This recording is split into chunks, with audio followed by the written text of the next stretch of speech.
You guys, it's fund drive time again at the Libertarian Institute. That's libertarianinstitute.org/donate. Our team is growing and getting better all the time. We just published Lori Calhoun's great new book, Questioning the COVID Company Line, Critical Thinking in Hysterical Times, a great collection of essays that she wrote for the Institute. And we've got 5 more books in the works coming soon, not including the one I'm working on now, Provoked, How America Started the New Cold War with Russia and the Catastrophe in Ukraine. The great Teds, Snyder, and Carpenter now write for us. And we've just brought on our new outreach director, Quinn Triggs, to help us all get our stuff out there where people can see it. We run a tight ship here. Your money goes to pay our writers and podcasters to keep doing their work. Simple as that. But we need some, especially you incredibly wealthy people out there listening. Help me pay my guys so we can continue to set the standard for libertarian thought for the next generation. And write it off on your taxes. That's libertarianinstitute.org/donate. And thanks.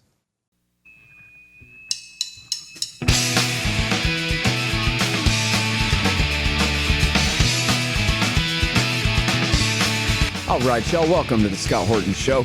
I'm the director of the Libertarian Institute, editorial director of antiwar.com, author of the book Fool's Errand, Time to End the War in Afghanistan, and the brand new Enough Already, Time to End the War on Terrorism.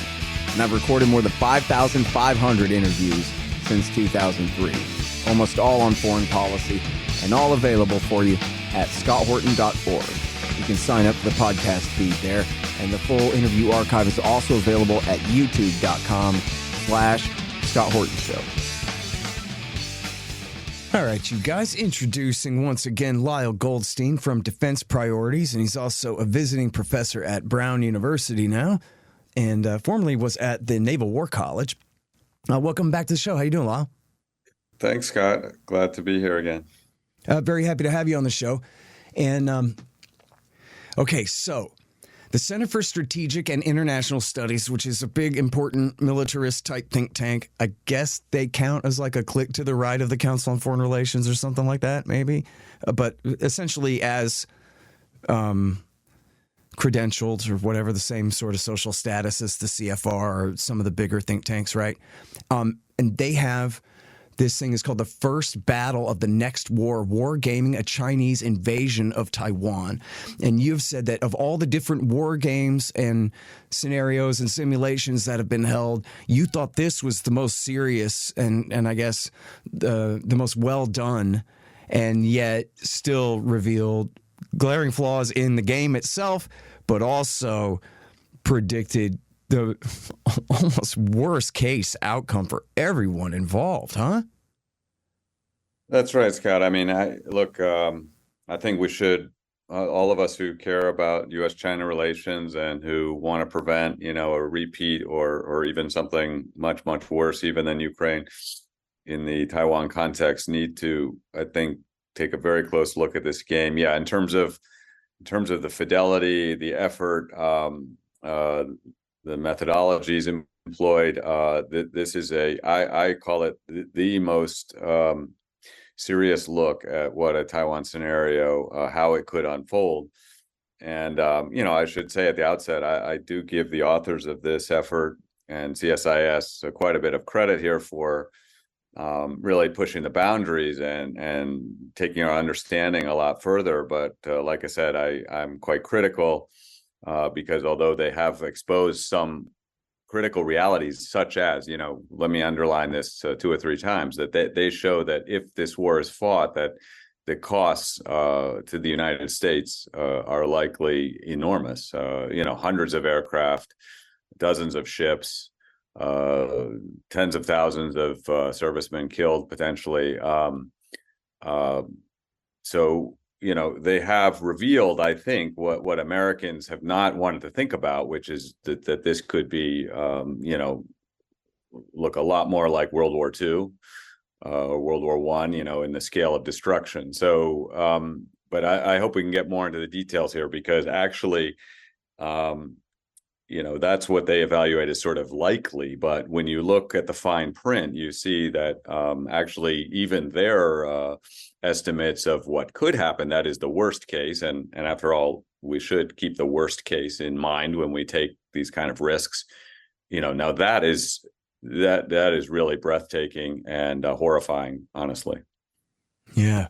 Well, as we've talked about over the years, when most of these, and I don't know the specifics of this one, I'm writing a book about Russia right now, so I did not read the whole report, but I have read many of these types of things over the years, and it's obvious that it doesn't make any sense for a report writer to say, well, what would happen is they'd nuke us on the second day and we'd all die in the Armageddon end of the world scenario. And then everybody left in the global south would starve a nuclear winter and Jesus may or may not come back, but it would be the apocalypse.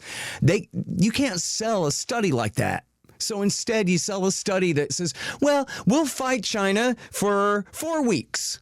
And then it'll be basically a stalemate and no one will nuke each other's major cities because we say so. And you can get $30,000 or maybe $300,000 for one of those. And so they talk, and you hear this all the time, especially, like, say, right-wing AM radio culture or, the more popular Republican-leaning type media. They're like, come on, man, let's take on China over Taiwan. As though that doesn't mean losing Denver and losing Houston and losing New York City, maybe. Yeah, that's exactly right, Scott. And I think you laid it out just right, is that, again, when you look at the fine print of this study, and the authors are, I give them some credit. They're pretty honest about, clear that they're sort of putting aside all the nuclear issues. I hope let's talk in more detail about that, because it is crucial. And then another note, again, here at the outset, when we're talking about the sort of big sort of problems, if you will, with the game, is that note that the title of this game is First Battle. And, I think, again, we want to underline that 2 or 3 times. So when we're talking about losses that amount to whether it's, 200 aircraft in the best case or, maybe 800 U.S. aircraft, think about that. That's a big chunk of our Air Force. If we lose 800 aircraft in the worst case, that is only in the first few weeks, in the first battle. Okay, so this is not a model of the war, and really there is not really a theory even presented in this game of how the war actually ends. And by the way, a very skilled China expert, ex-CIA, Lonnie Henley, stood up at the rollout of this game and asked this question. By the way, you fought this battle, but you haven't ended the war. So when we consider these horrifying losses, this is just in the first few weeks. Okay, and as you said, the nuclear question is there, and they do kind of occasionally bring up the idea that, wow, even though we took nuclear issues off the table in the game, players still seem very concerned about escalation. Gosh, I wonder why. If we look at the Ukraine crisis, we see the Biden administration has been pretty skittish about escalation, as they should be. I believe they should be much more skittish, more cautious. So I believe we'd see similar behavior here. China is building up its nuclear forces.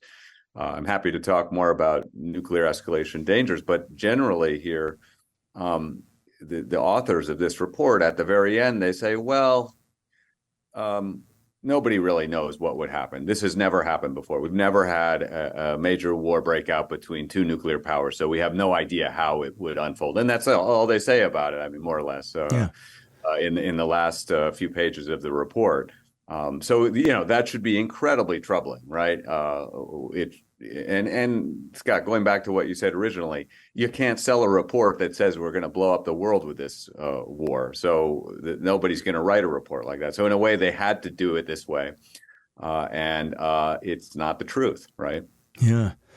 The whole thing, I mean, to think about, and I'm sorry, because this is the politics of it, and I'll just leave it aside, but it's got to be mentioned that we're talking about a semi-autonomous renegade province of some foreign nation on literally the other side of the planet, like when they say dig a hole all the way to China, because that's how far away it is from here. And I'm glad you raised that point too, because it's really the first thing you should think about when you try to understand the Taiwan issue. And I really welcome readers to get educated as they can on this, on the history of Taiwan, for example. But yeah, start with a map And they say this in the war game, and they put it pretty starkly. They say, gosh, Taiwan is 160 kilometers from mainland China, and it's 11,000 kilometers from San Diego, a really large U.S. base, a Navy base. Yes, we have a base closer, 8,000 kilometers in Hawaii. But really, folks, once you just grapple with that logic and look over the geography a little better, you realize just how stunningly the cards are up against us.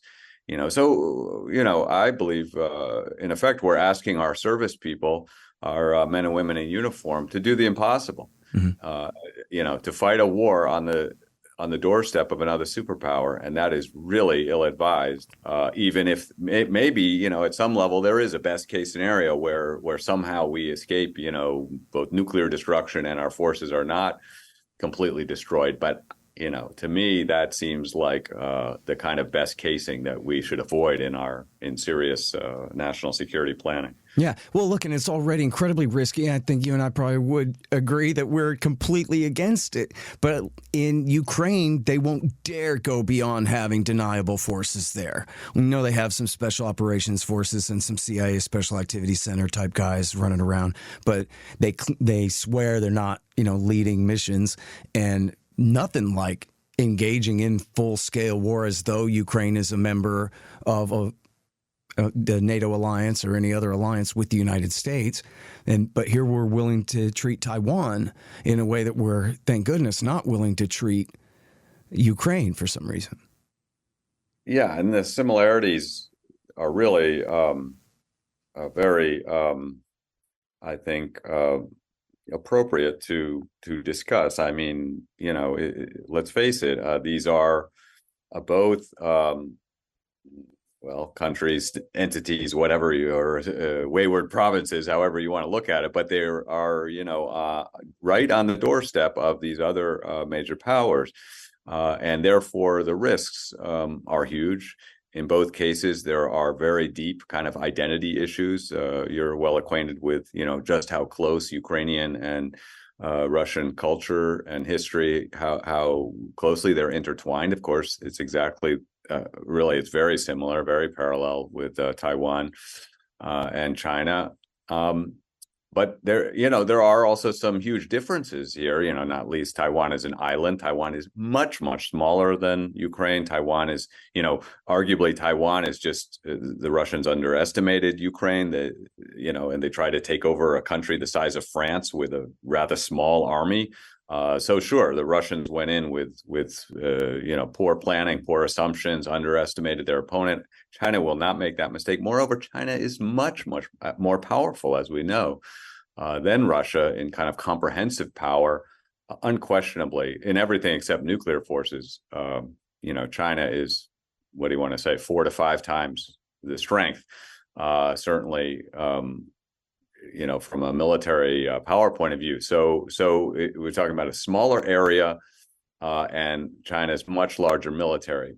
And moreover, I think if you were to do a survey of Russian officer corps, in the last 10 years or something, and ask them how likely is a war between Russia and Ukraine, they would have laughed at you and said, very unlikely. In other words, they weren't. Although you had this small kind of border conflict in Donbass, I don't think the Russian army was really preparing in earnest for this day. I think this was a surprise to everybody, and as has been revealed, the Russian soldiers outside Kiev, really had to scratch their head, like, what are we doing here exactly? That's my assessment. They were almost as surprised as people in the West, but that is not the case here with Taiwan. Chinese officers are inculcated with the sense that unification between Taiwan and mainland is really the main focus, the main purpose of the PLA is to achieve unification from day one of the time they join the PLA. So there's a very fundamental difference. And I think that, unfortunately, that's why this is fraught with risks, primarily for Taiwan, but also very much for the United States. For China as well. I'm not sugarcoating this. From the Chinese point of view, their losses would probably also be huge, and the risks are very severe for China. But what want to underline here is that this report, as helpful as it is, and again, I really strongly urge people to take a quick look at it, its conclusions. But what I fear is that we haven't really understood the full implications of this report. Let me just give you one example here. Like I said, in the best case, this report finds that the U.S. in this war loses about 200 aircraft. That's his best case, 200 aircraft and about a dozen warships. However, there is a worst case here. And in the worst case, the numbers are something like, at one point they say the U.S. might, they say we might lose, let's see, I think 4 aircraft carriers, 29 destroyers and cruisers, and 15 nuclear submarines. As somebody who worked for the Navy for 20 years, I can say, that would be nearly half of our Navy. And I can't imagine, the loss of life would be, well over 100,000. That is just appalling. And I have to say, I don't think that is the worst case, actually. I think it could be significantly worse even than that. So I think they underestimate in some ways the possible losses to U.S. forces. I can go through the details there, but it's a situation where we could lose, a third to a half of our Air Force and Navy. I think we had better think twice, 3 times, 4 times, and hopefully, in my view, effectively close the door on this and choose to use other methods. If we want to put sanctions on China, sure. We have other alternatives to dealing with this. Some have suggested, well, we might sort of blockade China. I don't know about that, but look, the most rational solution is basically what we've done in Ukraine, which is offer to support Taiwan in ways we can without military force, and then we can also reinforce our allies. We have allies there. It's reasonable to defend our treaty allies, Philippines and Japan. So I would expect in the wake of a war over Taiwan that we would, adjust our posture and send more forces to Japan and Philippines. I don't think China has any plans to invade either Japan or Philippines, but we could do that to reassure our allies in the case of a Taiwan scenario. But fighting over Taiwan is, really a bridge too far. I would hope we have learned lessons from Ukraine. That is, you don't want to stir up this hornet's nest in the backyard of an angry great power. And again, Russia may be a great power. China is a bona fide superpower, and there's a difference. Well, listen, here's an option. We could negotiate and help peacefully reunify China and Taiwan, like in the deal. And then nobody has to fight at all. Well, okay, Scott, I think you seem to know a lot about Taiwan situation, because, right, if you study the history, you know that there are political diplomatic solutions to this effort. In fact, my hat's off to Richard Nixon and Henry Kissinger for breaking through this Gordian knot. They really did. They really did change the entire world. They changed the trajectory of U.S.-China relations. And guess what Joe and Lai and Henry Kissinger talked about in their initial conversations in Beijing, what was that, in 1971, before the Nixon visit? 90% of what they talked about was Taiwan.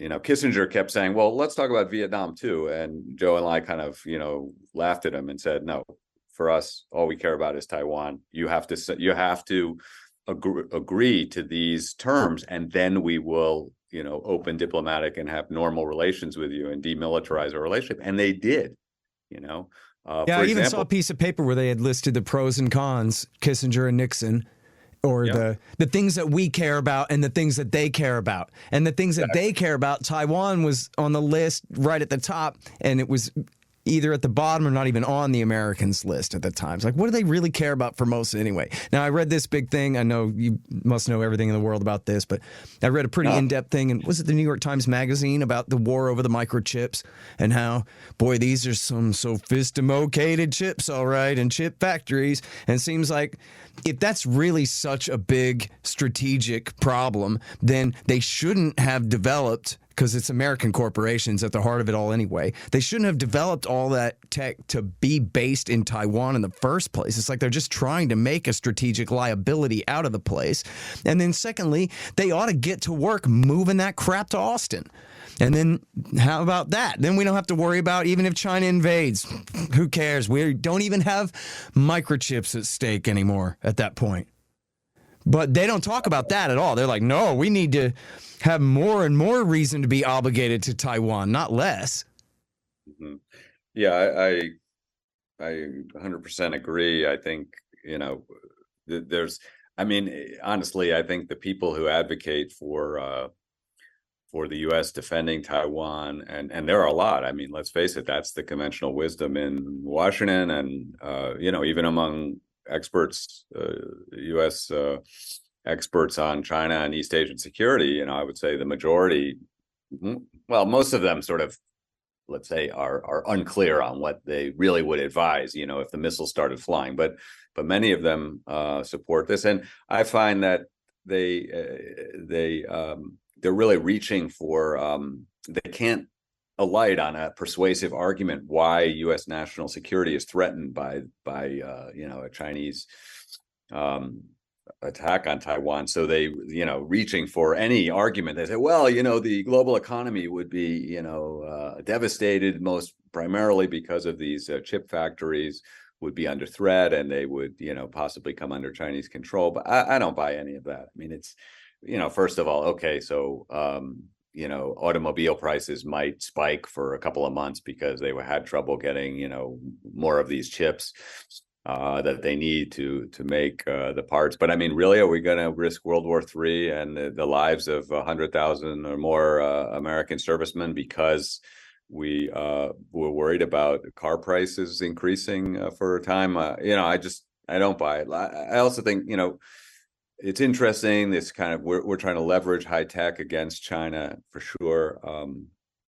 No doubt that's becoming a key part of our strategy.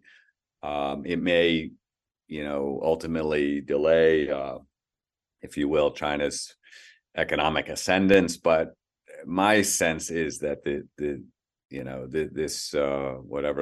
train has left the station a long time ago. In other words, if we had done this 20 years ago, it might have been possibly had a major effect, but I don't really see a major effect. I think China is way too far along. They've anticipated this for years. The Chinese companies are well on their way to building, first-class chips. I mean, if anything, this could have the effect as it has in the domain of space. For example, space, we really tried about a decade ago. We basically tried to cut off all relationship with Chinese space. We've cut them out of the International Space Station and all the rest. And so our idea was they would not become a major space power because we could prevent that by isolating them and not cooperating with them at all. But it's quite the opposite. China surged ahead in space. They are on the cutting edge. They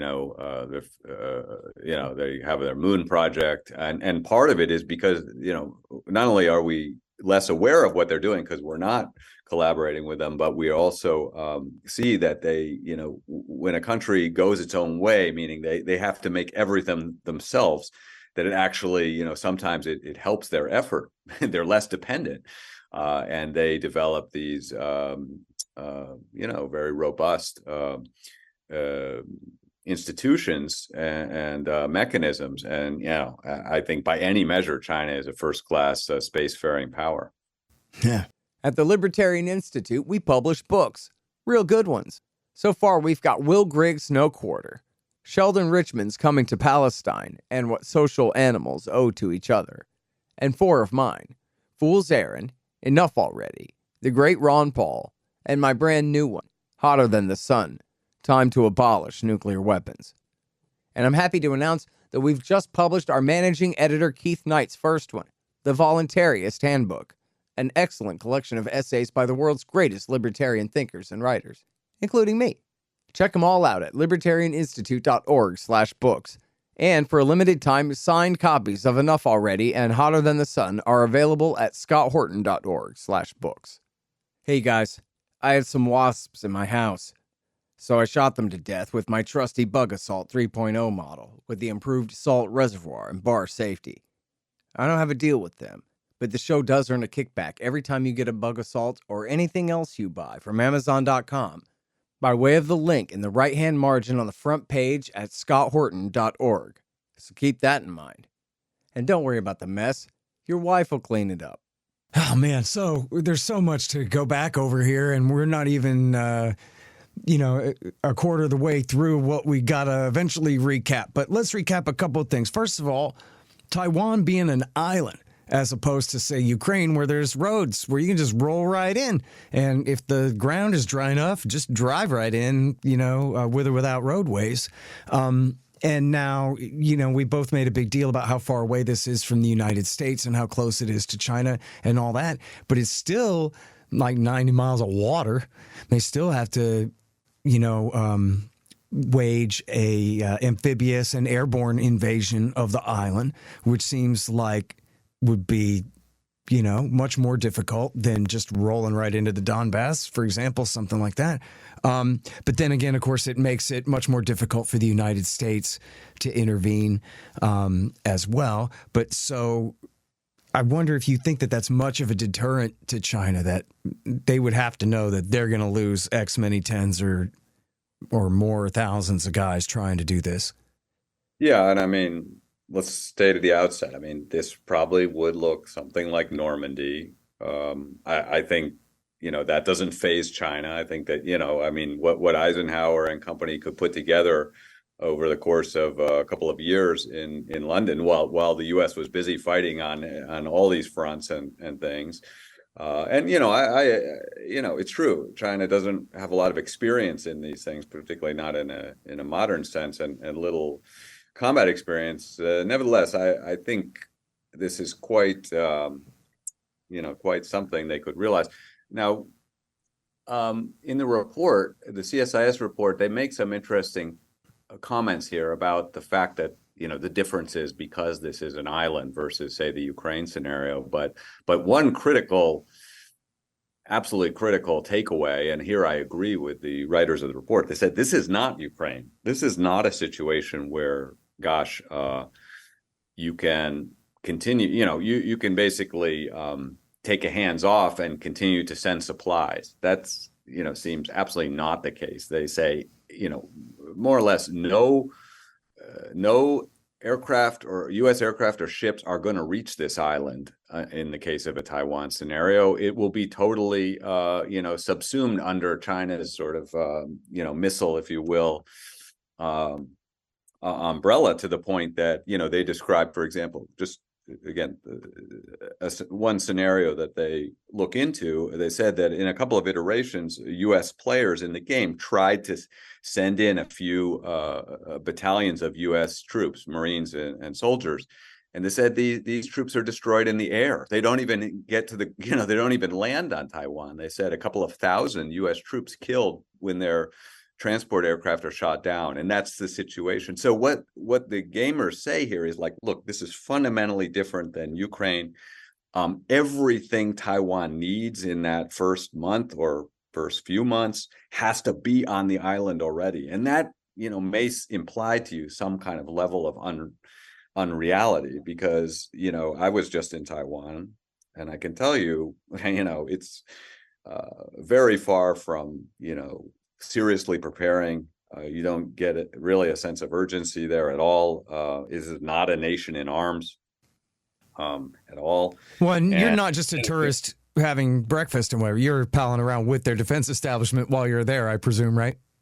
Not too much, honestly. I just wanted to, I wanted to walk the beaches. I drove around the entirety of the island. Okay. You weren't meeting with them? I covered about 800 miles driving around Taiwan. I saw 3 people in uniform. I mean, that should give you a sense. I looked at some beach area, likely landing areas in the Northeast, for example.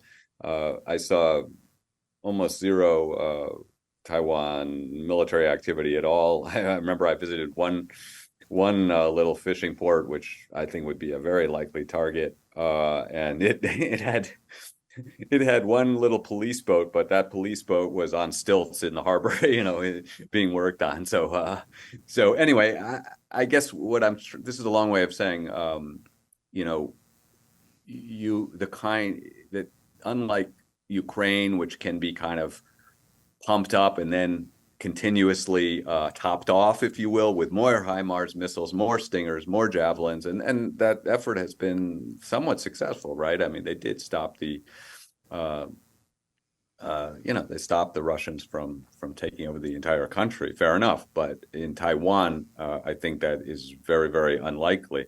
So there, I agree with these gamers. But where they're really wrong about the amphibious invasion, and here this is a very critical point. If you don't mind, I'd like to explain a little bit, which is they make some convenient numerical assumptions. They basically state that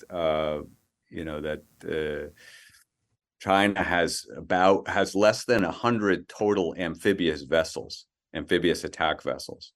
And I think the number is something like, I'd have to check back, but the number is something like, 80 or something like that. And basically they say the key to the whole scenario is for the United States to destroy, most of these 80 vessels. And that would cause, sorry about that, and that would cause the invasion to fail. I think this is a very fundamental mistake that they've made in the analysis. Why? Because China is not, for a variety of reasons, is not going about this the way we would go about it. With beautifully decked out ships that are, look exactly like the ones that landed in Normandy or something like that. No, the way China would undertake this invasion is by employing its civilian fleet, okay, which amounts to tens of thousands of vessels. I mean, literally hundreds of thousands of vessels if you include fishing boats, which I do think would be part of this. China has the biggest merchant marine, the biggest fishing fleet, the biggest coast guard. They would all be thrown into the mix. You would probably see is an armada out there of like I said, of tens of thousands of ships of various kinds. And they would mostly use, low-tech kind of solutions here, like small boats with outboard motors. And anyway, this completely goes against the logic in the report here, which is that, you're going to have 85, specialized amphibious attack ships, and we just have to sink those. That's just not how this would look. And I'm shocked that the gamers seem to have overlooked the very real possibility of China employing its maritime civilian power. And after all, if they had read the DoD report carefully from 2022, this is the annual DoD report, that a major theme of the DoD report was this civil military fusion, right? We know for a fact that China's merchant fleet is training for this day. Not only that, the ships have been built to spec. That is, they've built their merchant fleet in a way that it is ready for war, that it has the kind of specs that they can bring tanks aboard, they can bring troops aboard, they can bring these small boats that they'll deploy. So, to my mind, this really undermines this idea that, wow, it's, gosh, they have 90 miles of ocean to cross. Can China do it? I think they absolutely can, for sure. And moreover, I will say, having walked the ground on a lot of these beaches, I was not impressed at all with Taiwan's defensive works, and the idea that a lot of these beaches are impassable, I think, is also quite wrong. I mean, there's this kind of idea that it's all Taiwan's coast is all cliffs. It's not what I saw, and moreover, the cliffs that, such as they do exist, are mostly on the eastern side, which is somewhat relevant, but not. To me, I'm absolutely sure that China will have exquisite intelligence. This is the kind of intelligence that would blow Eisenhower's mind, right? He was planning D-Day and looking for intelligence on the beaches and so forth. And, what if Eisenhower could use drones and could use Google Earth, constantly updated with photos from beaches, day to day on what Taiwan beaches look like? That's the kind of intelligence that China has. By the way, they have 24-hour real-time, satellite surveillance. So, they know exactly what they're doing and where they're going and how much force to put at it. And they have the requisite capabilities. That's, I think, what's not widely realized.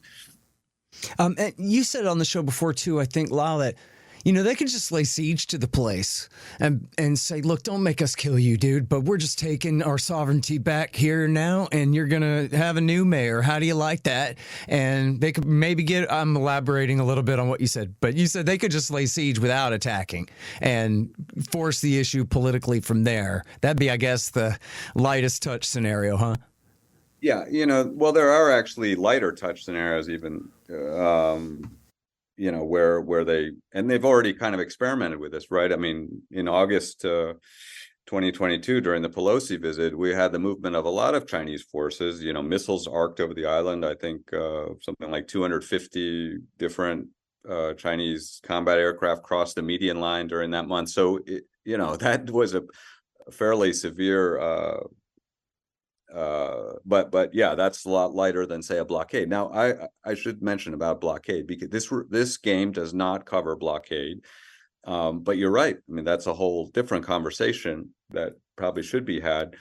And that is a very real possibility. In fact, I would say most U.S. specialists on this matter believe that a blockade is much more likely than a all-out invasion. I'm kind of on the fence, right? Because the problem with blockade, of course, is that it is very uncertain, and it could take a lot of time. And, who knows, maybe the Taiwanese could hold out for months or even years. And it could sort of be just twisting in the wind. Agree that would be, substantially lower risk. And I do think, China has, absolutely has the requisite capabilities to accomplish a blockade. And moreover, Taiwan, I don't, again, you don't see a lot of evidence of them storing fuel, food. By the way, the island is not self-sufficient food-wise, and certainly quite vulnerable from an energy point of view. And that scenario would put the impetus on the United States to try to break the blockade, right? Sort of like Berlin airlift style. So, I mean, that's a very live scenario. And then, both sides would be facing these enormous risks. I imagine Chinese planners have gamed that all out, and are ready for that sort of set of escalatory maneuvers. But from the Chinese point of view, the invasion in some ways looks much more attractive. Why? Because while it is more risky, there you get the shock value, right? They may think they can deter the United States. They are building up their nuclear forces, for example. It wouldn't surprise me if on day one of this scenario, however it unfolds, that you see a grand parade down the streets of Beijing with a new, a much more robust nuclear missile force than we had even conceived. I think it is possible that China's nuclear forces are bigger than we know, in general, the blockade, I think, it is, I think, so the advantage of amphibious invasion then would be that they can close the deal. And indeed, one of the conclusions I quite agree with in the CSIS report, they say if nobody comes to Taiwan's aid, they think China could probably conquer Taiwan in about 2 months. And that's, I concur with that evaluation. If they do a blockade, Scott, then they have to, it's a negotiated solution, right? It means, okay, let's drop some terms. Let's see, what Taiwan agrees with. That's a risky approach, right? And China is likely not to get all it wants in that situation. Right. So it's a highly risky set of maneuvers there. I would, if I had to guess, I think the invasion scenario is somewhat more attractive to not necessarily to China's top leaders. They're the decision makers, but to the PLA, I think they all want to be involved in this. They want, their new generation of martyrs, and they want to crush, what they see as, a bunch of separatists. to achieve, full unification. They don't want to negotiate, they want to deliver the terms. Well, just how hell-bent do you But think they are? one more I think, thing here, though, is go that ahead. I just, from looking at this from Taiwan's point of view, and I imagine some of your listeners probably are on Taiwan or whatever, but I mean, this should all look really terrible and suggest the idea that if they want a negotiated solution to this, then now is the time. And by the way, there are real political diplomatic solutions to this, all these quandaries. Anyway, go ahead, Scott. Yeah. Well, so I wonder about what you think and how you assess the Chinese government's determination to take Taiwan back, and sooner, not later. I think you told me on the show before that you were just counting ships, and you were saying, look, they're building a capability to retake Taiwan, so therefore that's what they're doing, and that, you fight like you train and all that, right? So, but what else do you have to go on there that says that this is a real worry that they would do this sooner than later? Because there are others who say that there's so many counter incentives to them doing this when, after all, they're getting along fine anyway. There's billions of dollars worth of trade and travel back and forth, and they're, de facto pals, if not good buddies politically. They're getting along fine as it is, and, et cetera, like that. Yeah, there are a lot of counter incentives, as you say, a lot. And to my estimate, we ought to be, somewhat in the business of increasing those. And one of them is, by the way, this whole, American debate about decoupling, trying to get the Chinese out of our economy and cut all these links with China on the commercial side. I think that has the perverse effect of telling the Chinese that gosh, I mean, in other words, we're losing economic leverage, right? If we go to war with each other, all those ties will be broken, right? Yeah. But if I don't know if you know this one, Law, but Frederick Bastiat, the great French economist of the 19th century, said, if goods do not cross borders, armies will. Yeah, and that's exactly right. And so in a way, we should be doing the opposite. We should be pulling the Chinese close. We should be integrating with their companies and so forth. And if we do that, I mean, obviously, carefully, judiciously, I get it. You have to do your due diligence here. I do think there are a lot of commercial areas we can and should and have, cooperated in. By the way, Boeing has gotten incredibly rich selling aircraft to China and setting up all their airports and all the rest of it. But the point is, if you're well integrated with them, again, you disincentivize this war. You make it clear that we are cooperating with China. We want to build a more prosperous future together. But here, by decoupling like crazy and de-risking, that's the new way of putting it. What you're basically doing is telling the Chinese, go ahead with your war because the links are already cut, right? We've already lost all our leverage there. But I mean, there's so much more that can be done. And by the way, Taiwan, I think, should have the same approach. That is, they should say to the Chinese, and by the way, there was some, just a few months ago, one of the former presidents of Taiwan went to the mainland. It was this is Ma Ying-jeou. He was president of Taiwan. And by the way, when he was president, the cross-strait tensions went way down because he more or less agreed to cooperate with China. So, and pursue a lot of joint initiatives with China.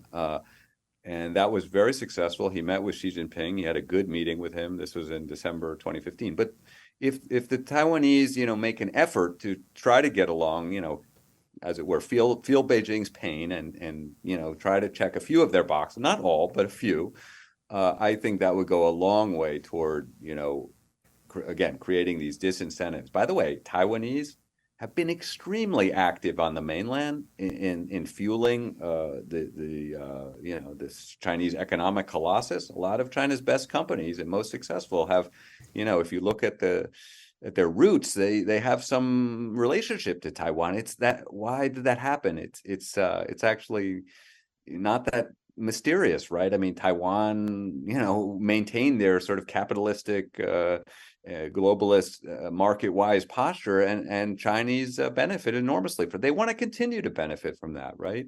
They don't want to close off from the world. So So if if the Taiwanese are clever, they'll continue to integrate, and so will we, and really lower the chances of war in that way. It's a wise pot. Yeah, totally agree.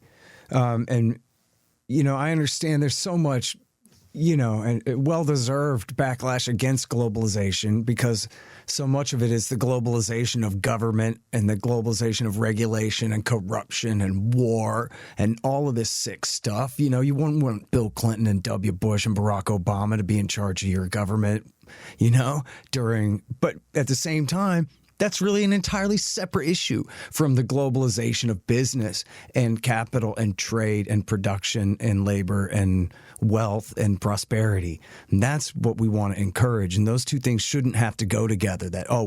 No, you have to kill 4 million Arabs and Afghans if you want to have free trade with China, because those things all go in a package together somehow. That's only because that's what the Republicans and Democrats say, not because it has to be that way. Yeah. And, Scott, so much of this is the sort of, the war machine, the military industrial complex that Eisenhower spoke of. I mean, this is just, boy, do they love China. I mean, they like Russia a lot these days too, but they love China because you can never have enough, right? If you're going to try to defend Taiwan, you could double or triple our defense budget and you probably still wouldn't get there. By the way, a couple more points from this report, though, that I think that if you don't mind. I got some too, but do go on. Okay. There's two areas here which I think, on the military, in the aspects of military strategy that I think are worth discussing. One is that, I commend the authors of the report because they basically did do some due diligence and investigated the submarine side of this a bit more. And I've been for years saying that we are not really understanding the full dimensions of how U.S. submarines would fight. And, I think people have erroneously suggested that submarines basically solve this whole problem, that all we need are, 30 nuclear attack submarines out there. They can go right into the strait. They can destroy any amphibious invasion, and that's the end of it. I have strongly disagreed with that.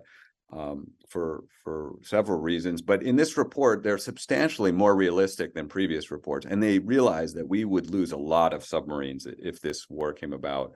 Again, they worst cased it that we might lose 15 submarines. That's, about a third of our nuclear submarine force. That would be devastating. I think it could actually be worse, unfortunately. But the main reason, and they do underline this in the report, and I commend them on this, they say that the problem with submarines is that the weapons loadout, the number of torpedoes and missiles they carry is fairly small. And then they have to go all the way back to port, and these locations are generally known, to load out new munitions. So they basically say you cannot win this war with submarines. They are quite correct, and I've been saying that for many years. And by the way, I'm completely ignorant about this, but the question came up in my mind. They cannot be resupplied on the high seas by surface ships. It has to be at port back at Guam or Honolulu or something. Excellent question. And yeah, I mean, there are some fine details here that really, can be probed. And believe me, many U.S. Navy strategists have been mulling this over. How can we get those submarines supplied? By the way, the German submarine force in World War II had this huge problem. They were having a field day, shooting up U.S. ships all over the East Coast, including near where I live in Rhode Island. But actually, so they were extremely effective against our ships generally, but they kept running out of torpedoes. And so the Germans came up with this very elaborate method to actually send what they called milk cows, these giant supply submarines over, and then they would try to somehow move torpedoes from one submarine to another, which proved to be very difficult. But so in a way, we have a similar problem. It could even be worse. But yes, we've thought about it. Yes, we do have, submarine tenders. But, the truth is the Chinese will, the Chinese are onto this. They know that we have this problem, and surely they will put the largest possible effort to try to destroy these any facilities that we create for this purpose, and the ships that carry these munitions, highly prized munitions, torpedoes. And by the way, the report, I think rightly again points out the fact that torpedoes sometimes don't work, and that torpedoes are extremely expensive, and that China will target our depots that have torpedoes. By the way, the report also, they recommend that we prepare to load out torpedoes from, like, various civilian ports.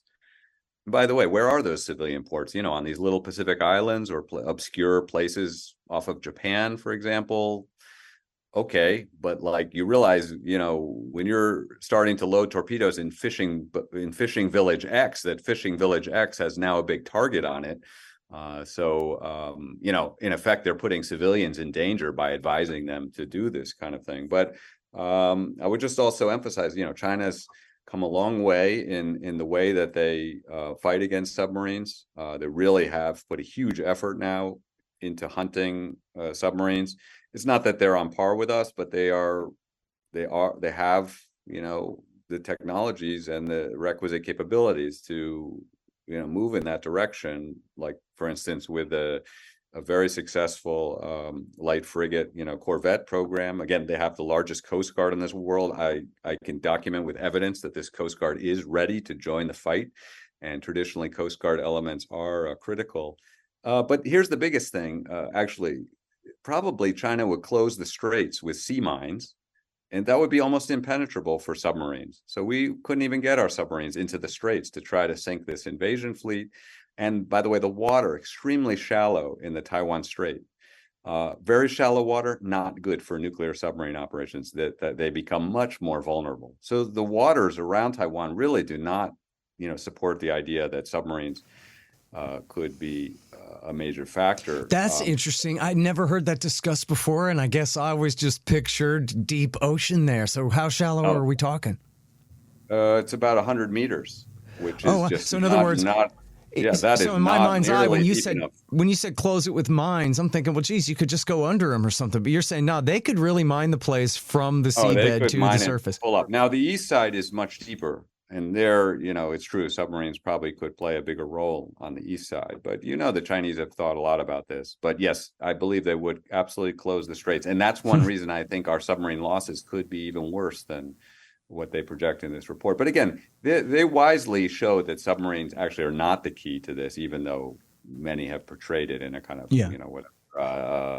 Hunt for Red October kind of a surge of enthusiasm. I mean, look, nuclear submarines is part of our military that I do fully support. They are, the most, lethal and cost-effective force for our Navy, but they are not decisive here. Now, what is decisive? The authors of this claim that bombers are actually what we need to invest in very heavily. And here, again, I disagree strongly. I think this is a big mistake in this report. We can talk about that more, but, I don't want to. Yeah, let's put that off for a second, because sure. I'm taking a note, because I do want to talk about that. In fact, I was supposed to take this note earlier, and I forgot. So I'm glad you reminded me. But first, I want to talk about these ships, and this goes back to the question of nuclear war here, because I'm picturing Joe Biden or Kamala Harris, or for that matter, Robert F. Kennedy or Marco Rubio or anybody else sitting in that chair having to decide what to do after we lose 2 or 3 or 4 or more aircraft carriers to the bottom of the Pacific, full of thousands of sailors. I think, minimum 7, as many as 14,000 sailors on one of those things. I think it's more like 5,000, but in the whole carrier group, you're right. Where did I get that high-end number? Sorry about that. Go ahead. It is that larger. And by the way, I just want to say, they projected, again, I think it could be worse than this. They projected worst case, we lose 4 carriers. But they said in a typical scenario, usually within the first week, we lose 1 to 2 aircraft carriers. They said, so that is the average, if you will. And if people go look at it, by the way, again, sorry to interrupt, but it's called The First Battle of the Next War, Wargaming a Chinese Invasion of Taiwan. It's at CSIS.org. And there's a video at the top where the guy gives an overview. And he says in that short YouTube that, in their scenario, I guess they ran it 24 times over and over again, but I guess it's sort of standard that they lose 1 or 2 carriers, huh? Yeah, and I mean, I think, it's, again, I worked for 2 decades for the U.S. Navy, so, this, this physically hurts me to imagine. And by the way, I've thought a few times that if a carrier is damaged, and these are very hard to sink, so it might well be damaged and be just sitting there, it can't operate, it loses its combat effectiveness, but it's sitting there floating. Imagine those guys out there, and of course, how our military is. We're going to rescue them, right? So we probably send out half the U.S. Navy to rescue this carrier. Well, that of course becomes a huge target, and believe me, the Chinese are ready to use that against us. Yeah. I actually did read a thing about how they tried to sink one of their old carriers, and it just took a week or two hitting the damn thing. They couldn't sink it, and they finally had to just put bombs on board to get rid of it. Right. These carriers, they're hard to sink, very hard to sink, but they're easy to put out of action. You may need a minor hit to to put a hole in the deck, and that makes them inoperable. Well, so let me ask you about this, because for a long time been a very poor investment for the U.S. Navy. I've advocated, but you also raised the point of what would our decision makers do, and I do want to come back. Oh wait, no, put that off for a second, because I want to get to how these ships would get sunk too for a minute here, and then we'll get to President Rubio in a minute. But you guys know that I consider the Defend the Guard movement, led by the combat vets at BringOurTroopsHome.us and DefendTheGuard.us, to be the most important thing happening in American politics today. Simply put, this law would nullify the empire by preventing the state governors from handing their National Guard troops over to the president for foreign combat without an official declaration of war from the Congress. We've made great progress getting it out of committee and even past the state Senate in Arizona. Help support Bring Our Troops Home and Defend the Guard at BringOurTroopsHome.us and DefendTheGuard.us. And their Director of Field Operations, Diego Rivera, teaches a political leadership class that is the most effective training like it anywhere. He's still a soldier, only now his mission is peace. So heads up, all you anti-war vets, we've got a mission for you. Find out all about their upcoming training sessions and help support at BringOurTroopsHome.us and DefendTheGuard.us. Hey, y'all, Scott Horton here for the Libertarian Institute at libertarianinstitute.org. I'm the director. Then we've got Sheldon Richman, Kyle Anzalone, Keith Knight, Lori Calhoun, Jim Bovard, Connor Freeman, Will Porter, Patrick McFarlane, and Tommy Salmons on our staff, writing and podcasting. And we've also got a ton of other great writers too, like Walter Block, Richard Booth, Boss Spleet, Kim Robinson, and William Van Wagenen. We've published 8 books so far, including my latest, Hotter Than the Sun, Time to Abolish Nuclear Weapons, and Keith Knight's new Voluntarist Handbook. And we've got quite a few more great ones coming soon. Check out libertarianinstitute.org/books. It's a whole new era. We libertarians don't have the power, but we do have enough influence to try to lead the left and the right to make things right. Join us at libertarianinstitute.org.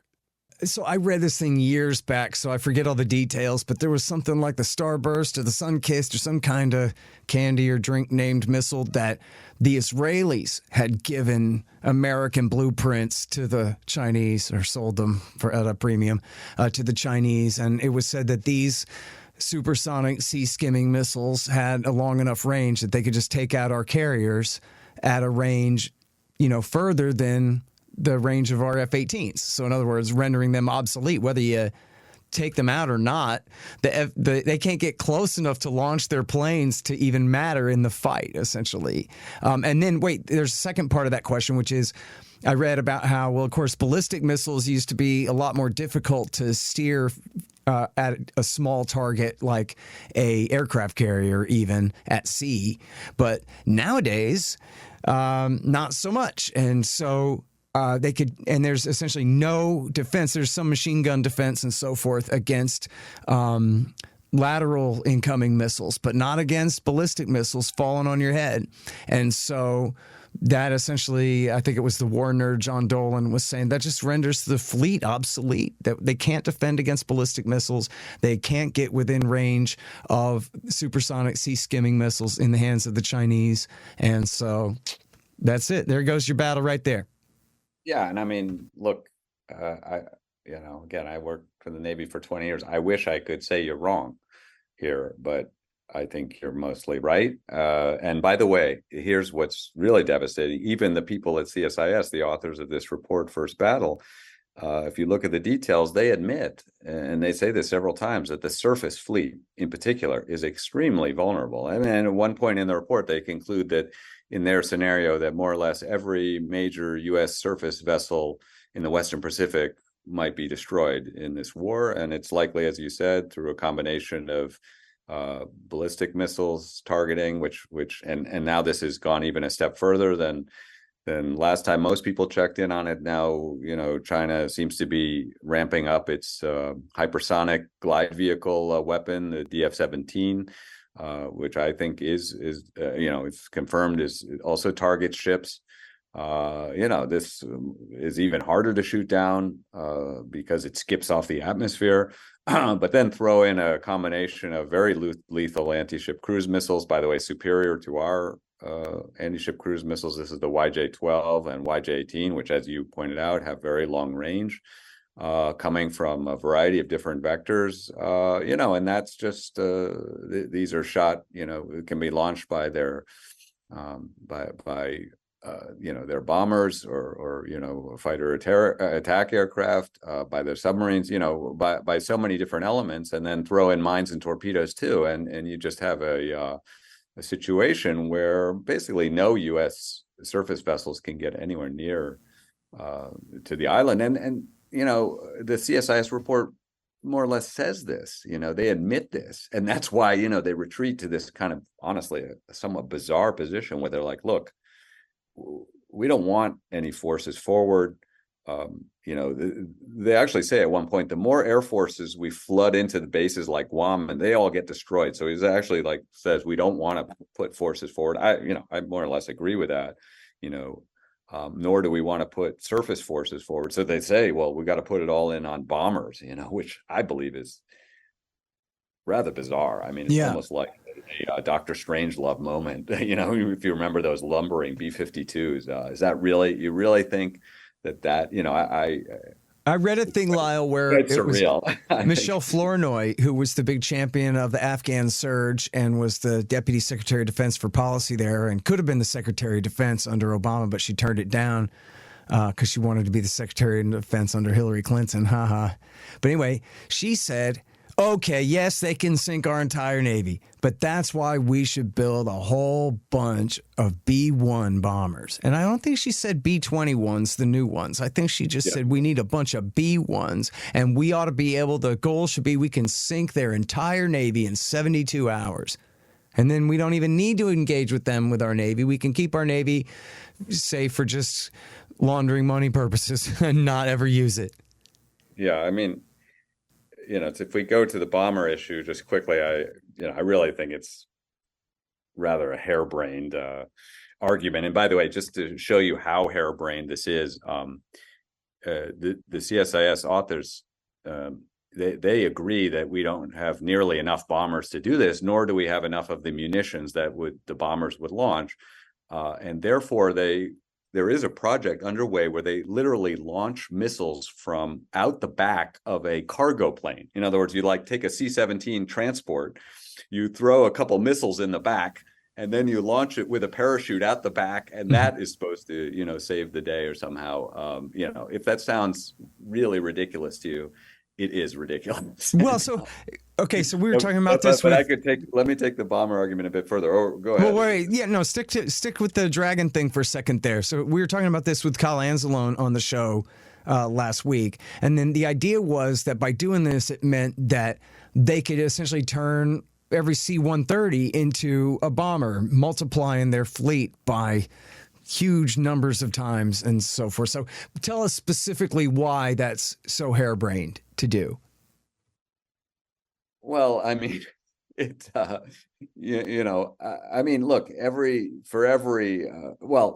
let's begin at the beginning here. These missiles, right? They're coming down a very predictable trajectory, a vector, if you will. The Chinese know where they're coming from. They know where they're intended to hit. Okay, so, for one, they're going to have, good point defenses, right? I mean, they can shoot these missiles down. These missiles, from everything I can tell, they are subsonic, okay? Most of the Chinese missiles these days, or many of them are supersonic. Those are hard to shoot down.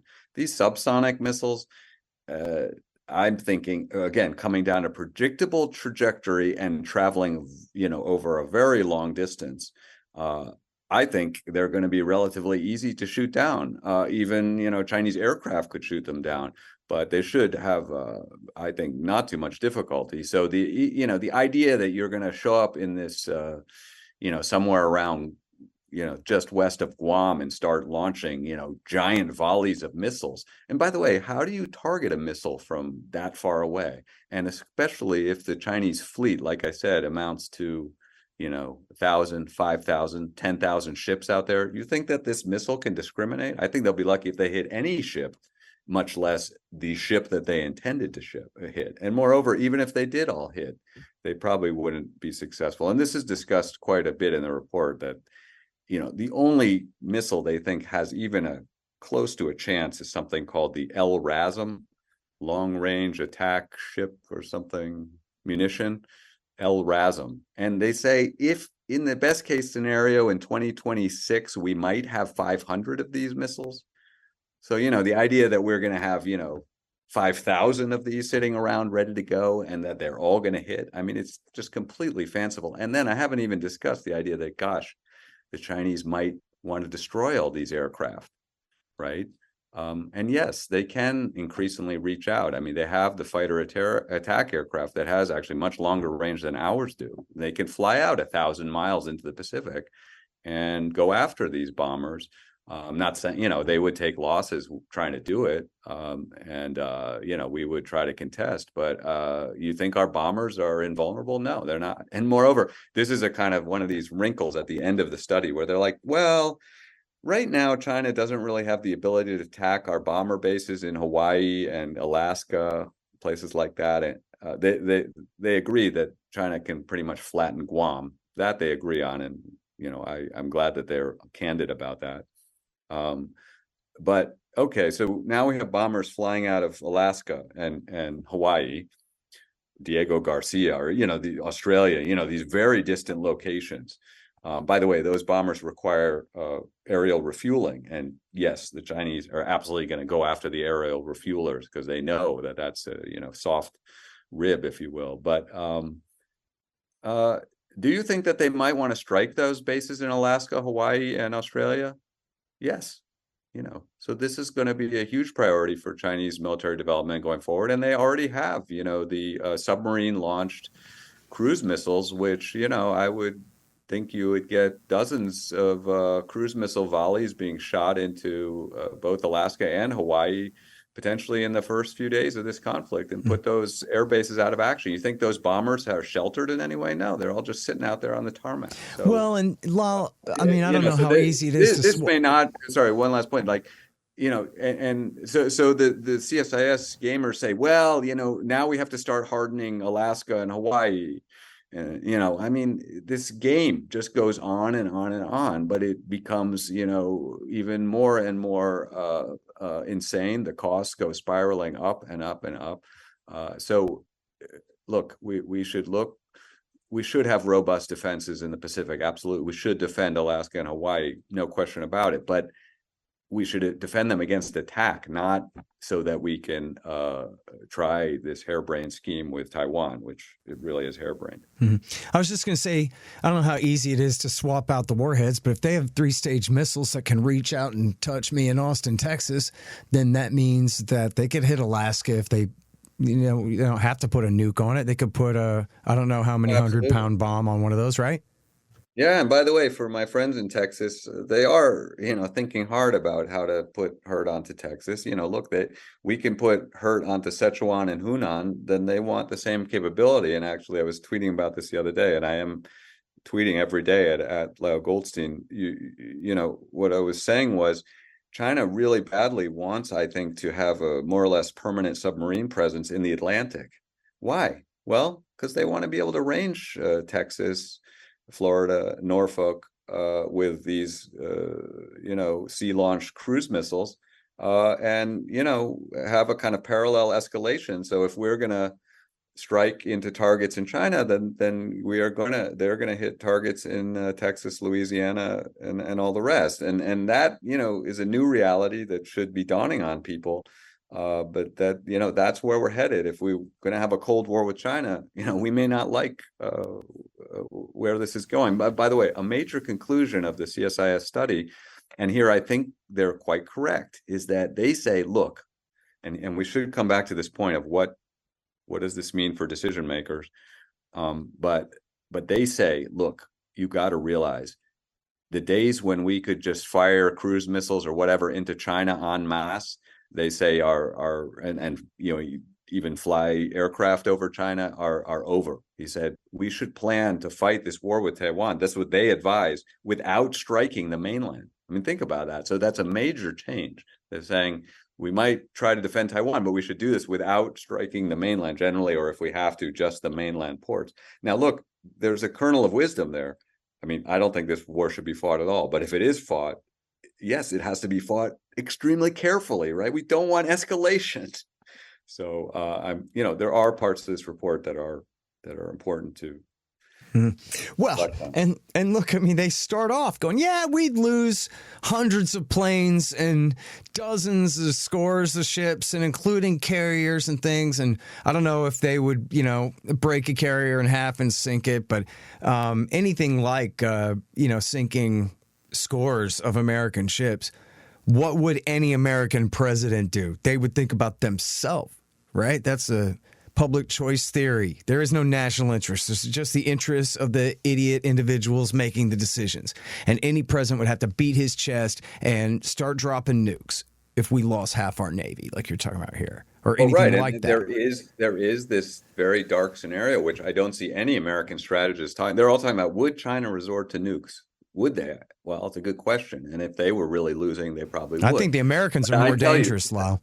That's right. If the Americans are really losing, I'll tell you, if we lose 4 carriers and half our Navy, absolutely nukes will be on the table, big time. In fact, that's how the war ends in this book by Admiral Stavridis, this 2034. People ought to read that. I don't agree with a lot of what's in the book, but that is right. It could end with a nuclear use. But one thing I want to highlight here, and here I'm quite critical of this study, because in a way, I think they've kind of packaged this up really nicely and try to sell it to the American public here as like, hey, we probably could do this, so we should just get ready for it. And if you do X, Y, and Z, as we advise, we will, we can do this without bankrupting ourselves and without, causing, horrible war.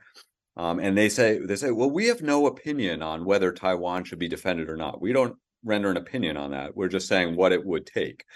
So that, that's an interesting way to put it. But, again, if you read the fine print, you realize they actually are setting us up for this war.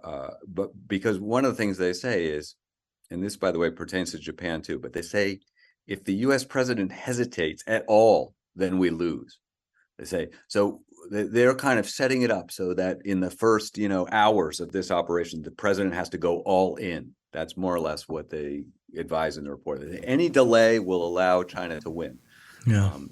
So unfortunately, I'm very worried that, if this goes off, and as we've discussed, it could go off in any number of forms, all-out invasion is just one possibility, that the president, I'm afraid, would not be acquainted with all the real costs here, would not be able to think this out, and would be told he basically had an hour to decide the fate of the world. And emotion might take over, and we might be on a glide path there to all-out war, all-out nuclear war is possible. I don't think that's that likely, but we may again have this horrible moment where we discover what a bad position this is. I've said this again and again. This is the wrong place to draw the red line. It's such unfavorable situation for U.S. forces. We're asking them to do the impossible here. So I don't think a U.S. president should be in that position. He should have weeks and even months to figure this out. And like I said, there are many ways to approach this, which do not involve World War III. A calm, cooler reaction would realize that Taiwan is not crucial to U.S. national security. And even if we could agree that Japan and Philippines are, if not crucial, but important, these areas can be defended. and defend it quite easily and defend it without bankrupting ourselves. And moreover, China has no intention of invading either Philippines or Japan. So whereas they clearly do, and they're very open about it, they clearly have an intent to defeat and if you will, conquer or control Taiwan, because they view it as a province. So it's a very stark difference. And people on the other side, Bridge Colby and people like that who argue for the maximalist, defense of Taiwan, they always say, well, this is just a stepping stone toward taking over the Pacific and the whole world. I don't agree with that at all. I think that's very, very far off. Yeah. No, the lesson of World War II is that everyone is Hitler. You might have thought that Hitler was an exception in some ways, but no, everyone is Hitler, and everyone must be dealt with in the same way that Hitler should have been dealt with. Preemptive war. Right. And here, the looking at Ukraine is important too, because, again, this very well, Scott, is, people are saying, well, if we don't stop Putin in Ukraine, he'll roll all the way, to the English Channel. Really? You really think that? I mean, I don't even think he would, he's humbled, humiliated at this point. I don't even think he would dare attack the Baltics. But there, the argument that Italy, Germany, and France are somehow under threat is completely ridiculous. And that is the same circumstance in the Pacific, where Taiwan is under threat. They have some hard decisions to make. They should opt for compromise. But no, Japan is not under threat. Philippines is not under threat. South Korea is not under threat. And we have to recognize that and look at this objectively. Yeah. All right. I'm going to let you go after one more here, which is about the use of nukes. There's this thing they call it the nuclear taboo. Sure, Harry Truman nuked a couple of cities one time, but other than that, though, no one would ever use nukes again. In fact, I read an article in The Atlantic today about how people have Putin all wrong. There's this weird analogy about a story from his childhood with the cornered rat going after him and how he's the cornered rat and you better not corner him. But really, he's the frightened boy. He'll run away. And so we should not worry, says The Atlantic, that he might use nukes if we push him too far. Because, geez, come on, Lyle, nuclear war, it's unthinkable, man. And yet, so you were at the Navy War College there, and you dealt with these guys constantly, I guess, advising them, right? And it's their job to use these things if it comes down to it, right? So I wonder if you can kind of give us insight into that. I've heard it said that to a general or an admiral, it's just the next biggest bomb on the shelf. And if the last one didn't work, you resort to this one. To them, I mean, think about a taboo. What is a taboo? You could break one of those, no problem, and they will, and they would. And so to people who think it's unthinkable, they're wrong. But then other people say, no way, it's just unthinkable, because everybody knows once you start using them, cities start going up. And nobody wants to do that. Not the worst leader of the worst country would ever do such a thing ever again. And so they can't all be right. So what do you think? Yeah, I think that analysis you described from the Atlantic is ridiculous. I mean, it's childish. It's extremely naive. And I think whoever wrote this, somehow is not acquainted with all the incredible risk taking that took place and just how close we were in so many circumstances, including on the U.S. side, by the way.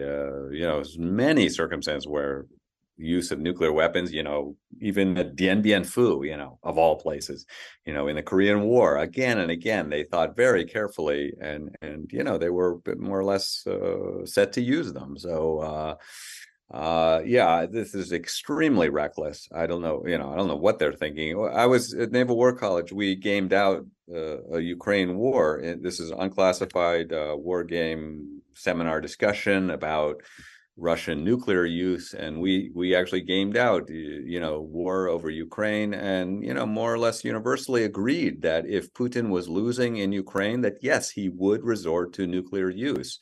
Not strategic weapons, but tactical weapons.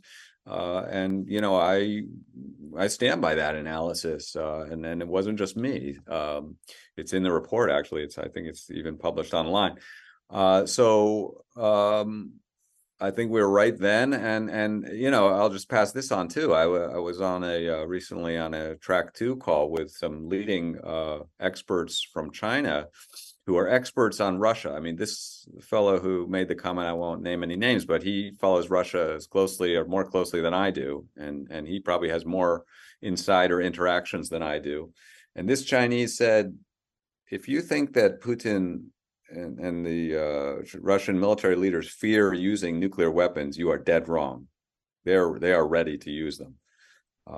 And I think here he meant tactical nukes. And I've heard this many times from Chinese too, that they fear that Russia has been already very close to using nuclear weapons. So, and then turn this back on to Taiwan. And, I've seen more and more signs, including, writing openly in PLA Daily, Jiefan Junbao, they say, I have an article from 2019 that says, looks like the US is reactivating their tactical nuclear weapons program, that they are, putting these aboard submarines. These are aimed at us most probably. And yes, that will, quote, cause other countries to consider deploying tactical nuclear weapons. And although, we don't have firm evidence that China is deploying these, I think the logic is most likely they are. And they're, I when I was in China back in April, I sat around with some of their foremost nuclear strategists. And when I said, are you thinking hard about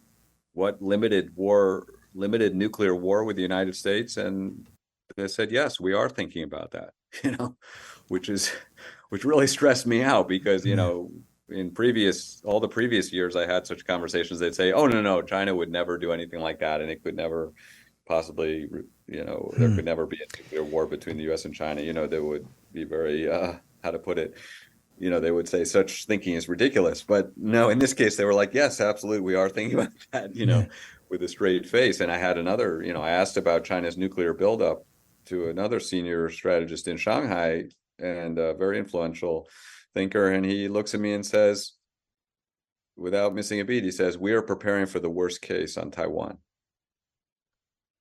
All right, now, so let me ask you about this, and this goes back a couple of years to Trump tearing up the INF Treaty, and it was said, and I forget if I ever knew your take on this, it was said that the Russians were violating the treaty because they had made a missile with too long of a range, and they're supposed to not make any medium-range nuclear missiles other than, I guess, sea-launched, but no land-launched medium-range missiles. And instead of saying, hey, we demand more and better inspections and whatever regime you're supposed to do to enforce treaties, they said, aha, we're tearing up the treaty. And they tore it up, and this was Reagan's great achievement from '87 that kept medium-range nuclear missiles, I guess all nuclear missiles, out of Europe, other than at sea, offshore. Ever since that time. And I forget now where I first learned this, but I've learned it a few different places since then anyway. I'd like to give proper credit if I can. But anyway, the idea was that we don't want these for Europe at all, and neither do the Russians. The Americans and the Russians both want them for China. And the Russians and the Chinese are getting along pretty well, but still they got a big Siberia to defend there, and that this is for their frontier. And that then the Americans want to put them in the Philippines. So you're talking about the Chinese saying to you, literally, personally, recently, yep, we're thinking about having a nuclear war with you. My question is, do you think that might be because they tore up the INF Treaty and they're openly talking about putting medium-range nuclear missiles in the Philippines for pointing at China with? Yes. These are, I monitored what the Chinese were saying during this period when we were scrapping all these treaties. And yeah, they, it's often said, well, China has no interest in arms control, but that's not true. They've taken a big interest in arms control, including they signed the Comprehensive Test Ban Treaty, and there really are a lot of people in China, strategists, who are strongly feel that arms control is crucial. And if for any reason they're leery about it, it's because they realize that our nuclear arsenal is whatever 7 or 8 times what or more larger than the Chinese arsenal. Fair enough, but they Look, they absolutely were very upset. I know that China was the kind of main impetus for why we left this treaty regime. As you said, we kind of used a technical excuse with getting out of the INF with the Russians, but everybody knows that that was what we were trying to say was. By the way, I'm sorry. Can you help me with my footnotes for that? I need that. What's that for? Yeah, like how you know that for sure so well. Sorry, what? The reason they tore up the treaty was because they wanted them for China, not for each other in Europe. Right. Well, if you go back to that period, I guess that was 2018, 2019. I'll be able to find it. There were many I'm just being lazy. Many statements coming out of the administration. I think John Bolton was saying this every few days. Maybe that's an exaggeration, but he was saying very frequently. I think he even flew to Moscow to explain this at one point.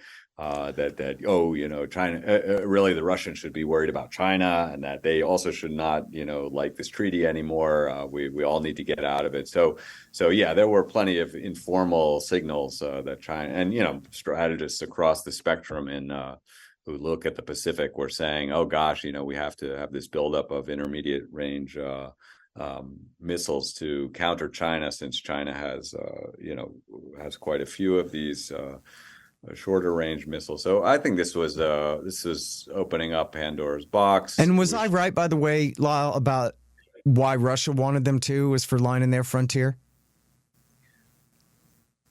Yeah, I think Russia wanted to stay in the treaty, and then they were reasonably pleased with the fact that they could wield, a fair amount of nuclear striking power from the oceans, or from, and the various fleets. Like you said, they weren't constrained by this treaty. So I'm sure that Russia wanted to stay in the treaty, and that they would have stayed in if we had given them an opportunity. Like you said, we kind of just gave them short notice and said, we're out of here, and that was it. And by the way, I would just say that applied to many of these treaties, over time, going all the way back to ABM, trashing the ABM treaty under Bush. But I mean, open skies, all these other ones, it's really terrible. These treaties, I don't think arms control solves everything, but it is very important. A lot of it is through the process, but I mean, it's, building trust and preventing, these incredibly costly arms races. So I would argue we need much more arms control, not less. We should get back into these regimes like open skies. By the way, I've encountered in China, some specialists saying, hey, why can't we have a conventional forces treaty the way you had that in Europe after the Cold War? So many tanks here, so many artillery here, and why can't we have that between the U.S. and China for the Asia Pacific, so that we prevent this kind of huge arms race that's starting to unfold, that's going in all these dangerous directions, like artificial intelligence and all that. I mean, so we need a lot more arms control, not less, and that we need more engagement too across the board. Yep.